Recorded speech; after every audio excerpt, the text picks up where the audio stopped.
Now you're confident enough to use preposition of time correctly. In case you have missed the video, the link is pinned in the comment box. Now we are going to discuss about those tiny entities that tells us about place or position. Let's begin with at, on and in. Well, did you know we can use at in 5 different ways to tell about a place? To begin with, at denotes position at a point, like at the center, turn left at the next crossing, at the end of the queue, etc. We can also use at with a larger place if we think of it as a point, like a meeting place or a stage in a journey as well, like I will wait for you at the theatre, or the plane halts at Chennai on the way to Goa. We often use at before the name of a building if we are thinking of an activity there, like we'll take our dinner at Sagar Ratna. Last year I was at Oxford. We also use at in expressions like at a meeting, at a lecture, at home, etc. And now note down the use of at in this particular sentence. He sat at the table and took his dinner. Did you understand the usage? If yes, write it down in the comment box. Now it's time for on. Let me give you 3 sentences. Delhi is on the river Yamuna. The dictionary is lying on the table and there aren't many roses left on the bush. Here, does all the ons mean the same? No.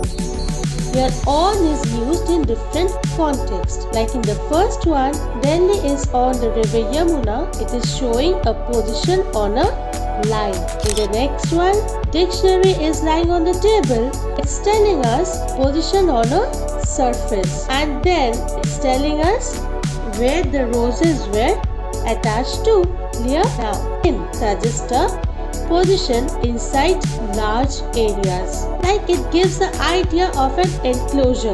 Now, in the examples, I spent my childhood in Kharagpur. There was nobody in the office. Yeah? Now, suppose 3 of your friends are standing in front of you. Which preposition would you use to show the position of the middle one, among, or between? Well, between is normally used with 2 persons or things or group of things. Like Anshika is standing between Rahul and Abhinav. Or there is a beautiful painting between the 2 windows. And when we think of more than 2 persons or things separately, we again use between.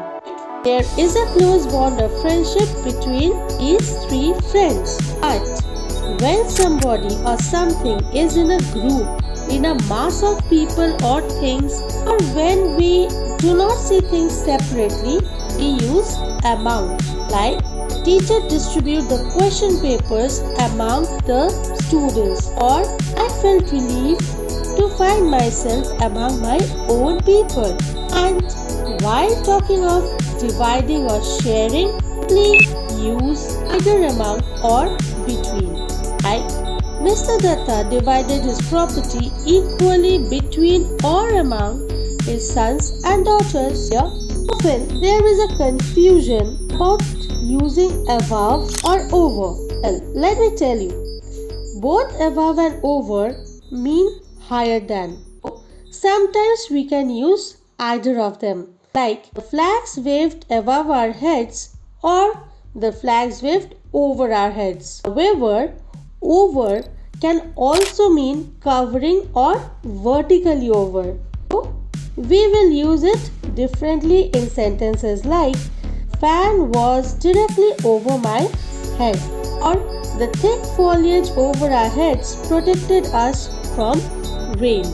And again the same confusion between below and under. Both below and under means lower than. And sometimes we can use either of them. Like his body was below the water or his body was under the water. But under also means vertically below. So it also gives the idea of contact. Like the cat lay crouched under the table. Or usually she keeps the keys of her safe under her pillow. Yeah?